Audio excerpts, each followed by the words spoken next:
I'm Jerry Wang, and I'm here to talk about how our five senses affect what we see in virtual reality and how we interact with virtual reality. Now, you're probably wondering, what do I mean by the five senses? I refer to touch, taste, smell, sight, and sound.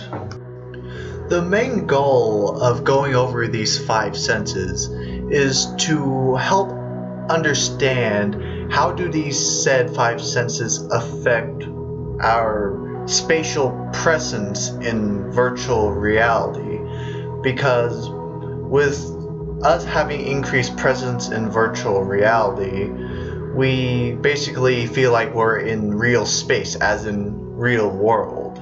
So here we go, and hope we get something out of it. I just want to start this off by going over sight. Now, not much research went into sight, but it should be common knowledge that without sight, we couldn't see virtual reality to judge if it was real or not.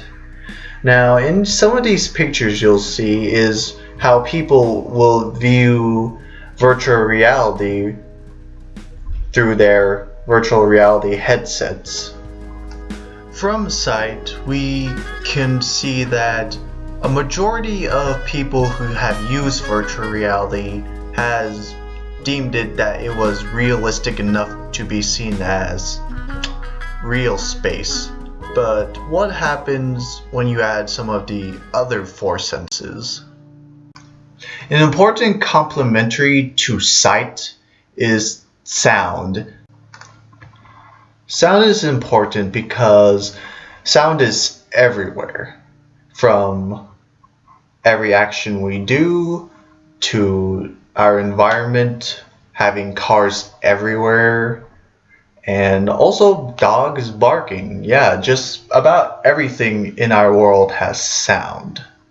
In my research, I found an article mentioning how they were incorporating sound into virtual reality to test on patients.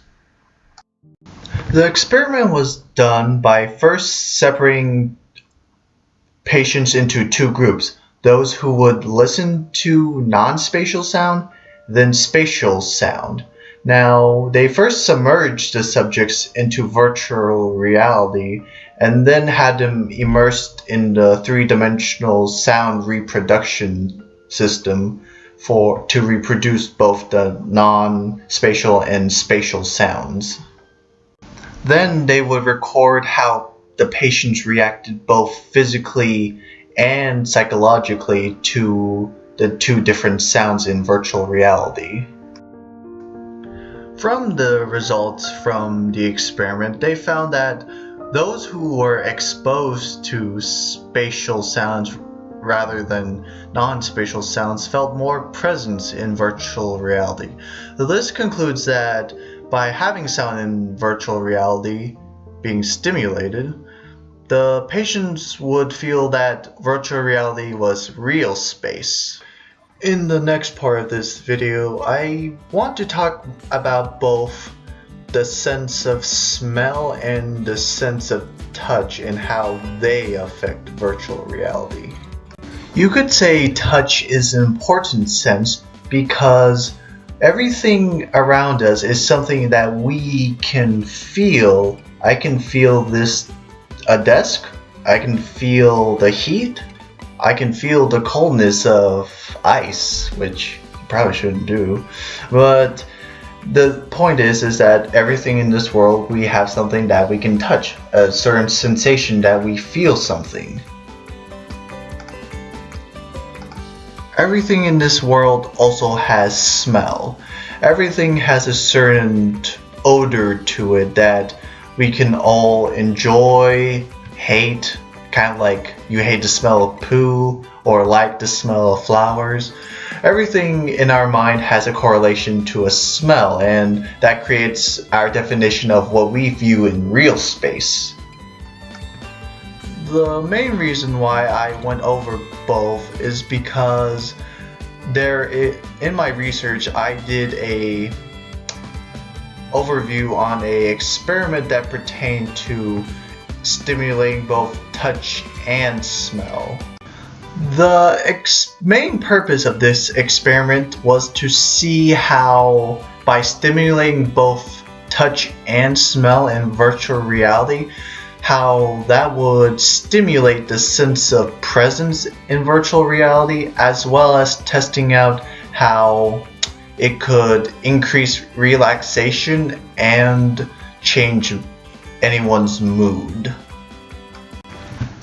When you see VR, just know that stands for virtual reality. Now, in this experiment they did in the article, they divided the group into 4 different areas. Those with VR, those with VR and smell, VR and touch, and VR with both touch and smell. They created the virtual space, the room of relaxation, to put their subjects in order to test their relaxation. They stimulated the sense of touch by having grass underneath the subject's feet so that they felt a sort of realism with the virtual reality. And they stimulated the sense of smell by filling the air with the scent of lavender. While the results showed that there was a certain change in mood as well as increased relaxation, this was not entirely due to stimulation of touch and smell. However, through the experiment, they found that when stimulating both touch and smell, that the subject's presence in virtual reality was increased significantly. But there is one more sense I want to go over, and it was a little more tricky with this sense, and that sense would be the sense of taste. See, the thing about the taste part is that I couldn't find many articles discussing about taste, but one article I did find was discussing about how to use virtual reality to make us think we're eating something. The main purpose of this experiment was to see if virtual reality can be used to treat those with eating disorders. They divided the subjects into 3 groups: those with eating disorders, those who wish to obsessively lose weight, and those who were just normal civilians. They conducted the experiment by having the subjects enter the virtual reality with a virtual self in there, and those virtual selves would sit on a dining table and eat and drink like a normal person would.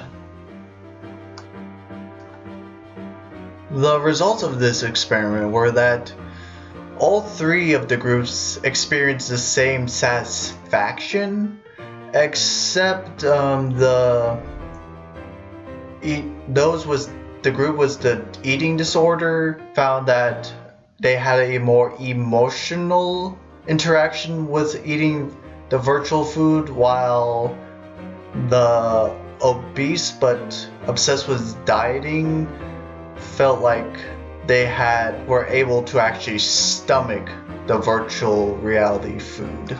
While there are no experiments around stimulating taste while in virtual reality, it shows that there's enough presence that we feel while in virtual reality that we feel like we're actually eating something. So that's the 5 senses. So I made this video in the hopes that by watching this video you understand the importance of stimulating the 5 senses in virtual reality.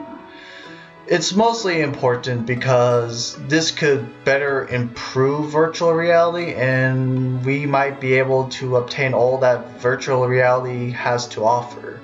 So I thank you for taking your time to watch this video, and I hope that in the future virtual reality is the one thing you're looking forward to. Have a good day.